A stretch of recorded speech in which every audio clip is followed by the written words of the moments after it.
Welcome to Let's Talk on Houston City Beat. Today I am really excited to introduce you to Pastor Ed Reynolds. He has got a really amazing story to share about how he and his wife have formed an organization that is helping the homeless in Houston. And Pastor Ed, thank you so much for being here on Let's Talk. Oh, thank you so much for having us. It's an honor to be here to talk and just get our story out. Absolutely. So I connected with Diane, your wife, a few weeks ago, and we decided to come on the show. I know she wasn't able to be here today with us, and she said that you are the best spokesman, and she really vouched for you. So I'm excited for you to be here and share all about it. She said this was, in part, a lot of your ideas went into the creation of your organization. Yeah, I mean, we definitely work well together. We blend well, let's put it that way. She keeps me grounded when I don't want to be grounded, but you know. So yeah, I mean, it's definitely a collaboration that has really taken a life of its own. Okay. So how long has the homeless, the mission to help the homeless been in your heart? So I can look at the mission to just help people going all the way back to my parents. I mean, I know growing up, we had any number of cousins or friends of the family or people living with us that needed a place to stay. And so it kind of was ingrained. When I met Diane back in 2013, we started going to church, and that's when we started helping out with the outreaches at our church and got involved with the interfaith community. This is up in Pennsylvania, by the way. So we were on the interfaith council up there helping with warming stations. And it was really something to behold, to see different churches coming together to help such a small community. And I mean, we're only talking the area we lived in, there was 10 or 15 homeless, and that was it. But the churches all came together to help them. So when we moved down here, we met a couple who were feeding the homeless down by Minute Maid Park. So we started going down there, and right away we knew that there's a reason we were sent here, or we came here, and that was it. So we started feeding and went from there. That was in March of 21. In August or in July of 21, we founded Matthew's Light. And we started that with 5 volunteers. 5 volunteers. We fed maybe 50 people, and we thought it was the greatest thing. If you look at today, our December outreach last year, 2024, we served over 500 people, and we had probably 60 volunteers down there that day. That is beautiful. So it's taken a life of its own. We don't have to ask for volunteers. They show up. We think that there's no volunteers going to be there, and all of a sudden we have new volunteers. Mm-hmm. We really feel Christ has his hand on our ministry. He's just blessed it and continue to bless it and just grown it. And we just try to be good stewards of what he's given us to give back to him. That is beautiful. Excuse me. I have a... Yeah, I get it. Oh, wow.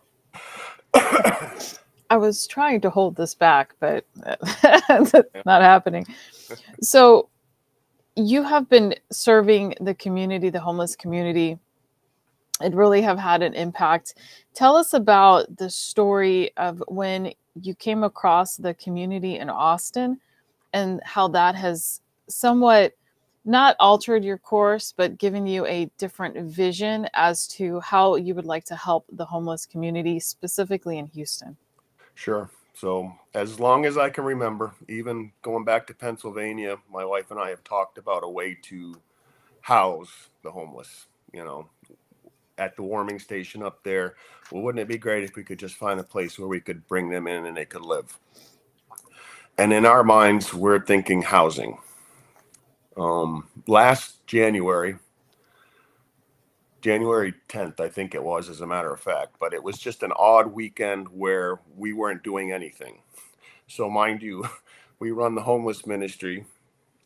We do outreaches for people with food insecurity, and we are the missions directors at our church. So there's always something going on. Well, we had a weekend that was off, and I had heard about this community in Austin called Community First Village. It's run by Bobo Loaves and Fishes, and it was a community. It is a community for homeless people, or where they're lifting them up. So they give tours. So I signed up for a tour, and Diane and I took a day date. We got out of the house. We drove up there, just thinking we're going to tour this village and see what it's like. Well, it's everything we ever dreamed of and more. This is a village of tiny homes where they are lifting their brothers and sisters up off the streets. Now, mind you, it's not free. They pay their rent and they pay utilities if that's required in their contract. So it's just like renting a house, but it's affordable. It's not this $1,200 a month for an efficiency apartment, you know, $400 or $500 for a tiny home. But there's wraparound services included in the community. So there's counseling, there's drug addiction, alcohol addiction if needed, mental health counseling, dignity of work. So if somebody gets there and they need a job and they need to pay their way to pay their rent, they will find them work, whether it's in the community doing something dignified or with a partner outside the community. So they're bringing in all these other nonprofit partners to help them do life with these people. We toured it and we were just, we were gobsmacked. I mean, that's the only way to express it, is we're driving back after that tour. And just, we're like, this is what we need to do. And on the way back from Austin, we came up with the name. We bought the domain name, and since then it's just been a step at a time, figuring out how we're doing this. So we want to do the same thing here in Houston. It's going to be called Cana Village, after Cana of Galilee, which is where Jesus performed his first miracle as we know it, transforming the water into wine. Because we know lives are going to be transformed. We're going to pick these people up off the streets. And mind you, we know it's not going to be paradise. We're dealing with traumatized people coming off the streets. As Alan Graham, who is the founder of Community First Village, likes to put it, it's paradise with a side salad of tension. So just like any other community, there's going to be tension. But we know it can work here. We know it can be done, and we're just pushing forward and trying to get it done. So tell us about one of the things in our previous conversation, you mentioned how in Houston, the homeless population from a statistical perspective is different than in other cities, and that the 10% of the homeless population are addicted to drugs and alcohol, and the other 90% are not. What has happened in Houston that is different from other cities? I think what we're seeing here is more the unaffordable housing, that people can't afford rent. Just like you can't afford $1,200 for an efficiency apartment if you're only getting a $900 disability check, or you're making minimum wage. It's just not affordable. Yeah. And if you can't afford to rent, how do you pay for your electricity and your food and all the rest of it? So I think that's what we're seeing, especially with the housing crisis that we've seen in the last few years. More and more people are becoming homeless. More and more people are just losing their jobs or whatever it takes. You know what I mean? Life can happen. Life can happen quickly, and before you know it, you can end up on the streets. Most of us are one or two paychecks away from being homeless, and that's a fact. Yeah. So what do you see about, in terms of Cana Village, where do you see this community? Do you all have a place in mind? Are you planning to purchase a building that's already existing, or is the idea to build something from the ground up? We actually have a property in mind. We found the property in June. Right now we are in what we're considering our capital campaign to try and get it under contract. It is owned by another ministry who is trying to get rid of it. So it's 110 acres. So we want Cana Village to be something spectacular. 110 acres, 500 tiny homes. It'll have a community garden, a community ranch, eventually a farm to table restaurant, thrift store, farmer's market. It'll have the market for the village, places for nonprofits to come in to perform much needed services, whether it's counseling, whether it's job training. We have a verbal agreement with People Ready, who is a day labor provider, to put a kiosk on the property so that anybody that comes in and needs a job and needs to work, they have the opportunity right then and there to find a job and get out and get some quick cash in if they need to. We are actually partnering with the Kalos project, and that's a big partnership for us. So we want Cana Village to be a food-friendly place. We don't want it to be a food desert like we're seeing a lot of our urban areas. The Kalos project does a lot of permaculture gardening. They will run the community garden that's going to be there. They also deal with sustainable energy, which is something we want, solar power, different things like that on the property to keep it going in the event of an emergency. But yeah, the food is the biggest thing. They will come in, they'll teach people how to garden. We want to have fruit trees and nut trees growing all over the property. So as people are walking through and there's peaches or whatever, they can grab a peach and eat it. It's not anybody's, it's everybody's on the property. So I kind of get this when I see it. What I see is this: I see a village where everybody works together, where we're bringing these people back into community, not only inside that community, but with the surrounding community.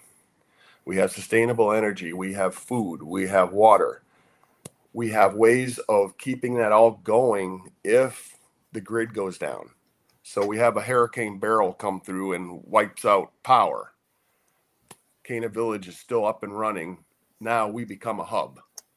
We become a hub for the outside community who once gave help to the homeless people to now come to the homeless people to get the help they need to survive until their power is restored or water's back, or understand what I'm saying? Yes, I understand. It gives me chills when I think of.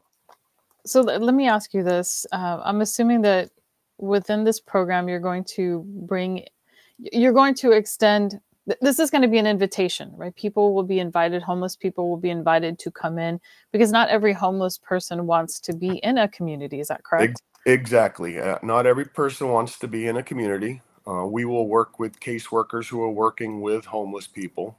It'll be on a case-by-case basis too. So if we have somebody that has a violent crime, we're going to look at that. How long ago was it? What was it? What's the circumstances? Sexual crimes, they will not be allowed. That's a no-go. So we have already determined that. And that was going to actually be my next question, because there's a lot of mothers that are in a really bad situation. They're homeless, They have children, but they're scared to go to a place where their children could be jeopardized. So that's great to know that you're going to have some things in place to ensure the safety of everyone in the community. Absolutely. Safety is in place. We're going to know these people inside and out before they come. We're going to make sure that we have the help to help them. So Okay. go ahead. Go ahead. Sorry. Go ahead. So my wife and I, in the first year that we were doing the homeless outreach down here, we found a 71-year-old Vietnam veteran living on the streets. He was in bad shape. He had heart disease and some other ailments, and we just couldn't see him living out there, so we ended up moving him into our house. We soon learned that there was a lot more going on than we were ready for, and that was 3-4 years ago now. We kept him as long as we could. Thankfully, we got him back in contact with his son, so he ended up moving in with him. But we learned that we needed to make sure we knew people, know exactly what they're dealing with, and have ways to cope with that.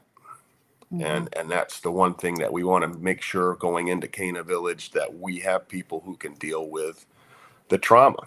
And there's a lot of trauma, not just living on the streets. Tommy had a lot of trauma from the war. I mean, he was dealing with a lot. So, yeah. Exactly. Well, it's good to hear that Tommy was able to get the help that he needed. Yeah. And it's great. It was a great blessing for him and for you all to have that experience, to be able to help each Absolutely. other, because in many ways he helped you all as well. Absolutely. And what you're about to do. I know that you mentioned that it takes about 2 to 3 months for a person that is homeless to acclimate from going from the streets to being in a home. There's also homeless people that are living in motel rooms, right? They're homeless as well. They don't have a home. They can't afford apartments, or they can't get into an apartment for whatever reason. And obviously they can't get into a house either. So they start renting motel rooms, and they're homeless, right? Yeah. Are they also going to be able to look at this at Cana Village as an option for their situation?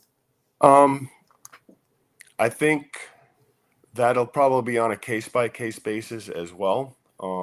If they're working with a homeless caseworker, which most of them are, and let me back up for just 1 second. It's 2 to 3 months per every year that they've been on. For every year, okay. So if 2 years could be 6 months, and so forth. And you've got people that have been out there 4 or 5 years. But yeah, getting back to the motel, yeah, I mean, we know that there's people out there that'll actually, my wife and I went and served up in Conroe at a motel where there were a bunch of homeless people that were being housed up there as well. So yes, if they're working with a caseworker, then that's our plan, is to wherever, whenever.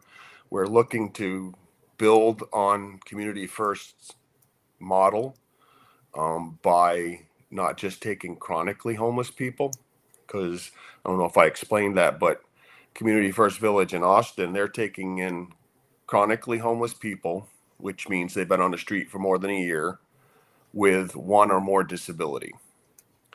The average age in Community First Village at last check was 58, and the average lifespan was somewhere around 62.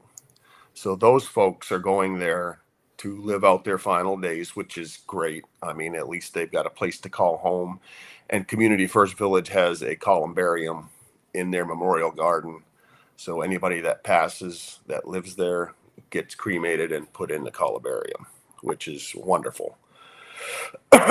We want to expand on that, because like we said, we know that there's people living on the streets who are just there because of affordable housing.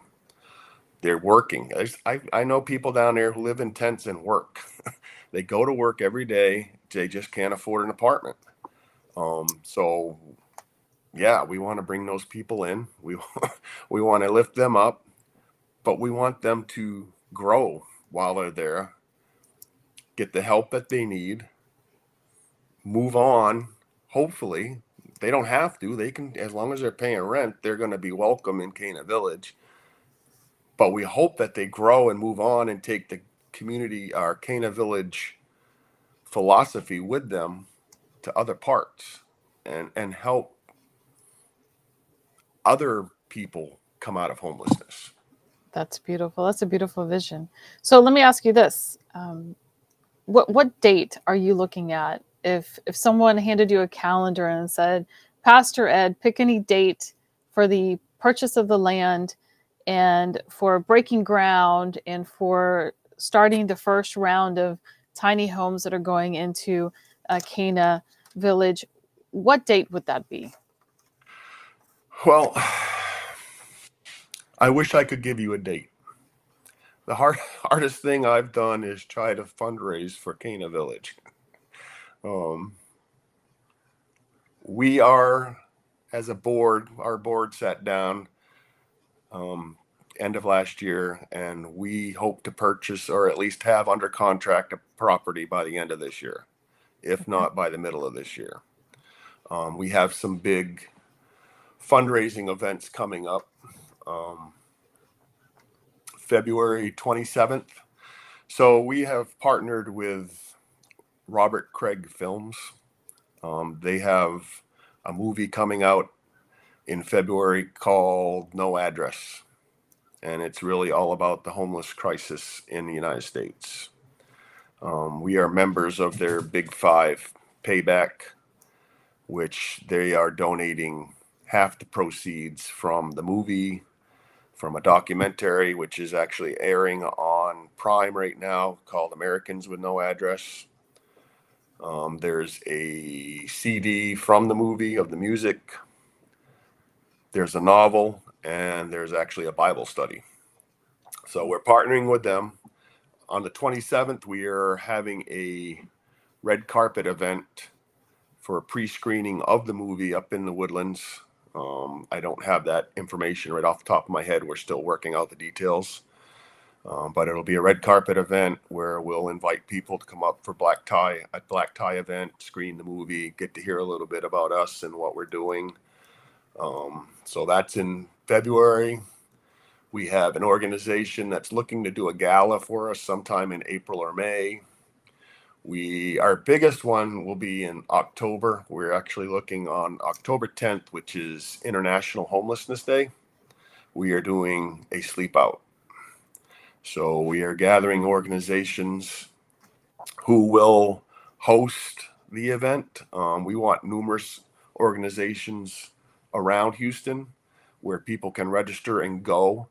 And it's not about pretending you're homeless for the night. It's about being uncomfortable for a night. So you don't take your phone with you. You take a blanket, maybe. Maybe we give you a cardboard box when you get there and a bag lunch. Get to hear a little bit about what we do and what it's like to be homeless, sleep out for the night, get up in the morning, discuss it. How did it feel? What did it feel like? We're still working all that out, but we think that will be a really great event, especially we're looking at churches. We know there's youth groups out there that would really be into this, and church is a great place because most of them already have security in place now. So it would be set up. So yeah, that's going to be our bigger one. And then Christmas, probably end of November, we're looking at a Christmas gala. A little bit different take on a gala. This one will be where Santa Claus shows up and hangs out with the kids, and the adults get to go off and do a auction or whatever. Something we're still working all these details out, but I've heard Santa's already on board for that. That's perfect. That's perfect. And if you had to put a dollar amount on what you all need to do that first purchase, the purchase of the land, you're looking at 110 acres. How much is that dollar amount, if you don't mind disclosing it, so that as this message goes out there, you will find people that see your vision and resonate with your vision and are willing to pitch in and do what they can to help? Well, we know that the initial getting the land under contract, just so we can start doing our due diligence and all that, we're looking at about $300,000 to $350,000. The land that we're looking at is a little over $6 million. Phase 1 of Cana Village, which will be all the infrastructure and the first 100 tiny homes will be around 35 million. And then the entire project, once it's completed, which we're looking probably a 3 to 5 year range, would be 83 million. So it's not a small project, but we know that once the entire project is done and we have the restaurant, thrift store, farmer's market, there's actually going to be an amphitheater too. We'll have all these little micro enterprises to feed money back into the community. So we're not having to continue to go ask for money. Now we're making money to bring in, plus all those little micro enterprises create job training scenarios. So now we can lift people up, train them into job, especially the restaurant, culinary. So, yeah. That is absolutely beautiful. I love your vision, and we will do as best as we can to share this story with others. Oh, we appreciate it. And also, we, as part of what we do with Houston City Beat, we do give a percentage of all sponsorships that we generate to nonprofits, and we'd love for you all to be one of those nonprofits that we work with. It would be an honor to work with you all. Oh, yeah, thank you so much. We appreciate that so much. Thank you. Thank you. Yeah, because I mean, I've had people, those little donations add up to a lot. People will say, well, go get grants. Grants aren't as easy to get as people think they are. There's a lot of work that goes into it. Plus, there's a lot of competition. We know. So one of the benefits of Community First Village is that they're mentoring us. We're not affiliated with them, but they have opened up their books, and if we have questions about things on how it went for them when they were building their village, we can go to them and they'll give us that help that we need to move forward and see which direction we need to go. One of the things that they showed us was that 79% of their donations come from individual donors. Individual donations put out there to help build that village. So we know it's the small people that are going to make the difference, and we're just asking for help.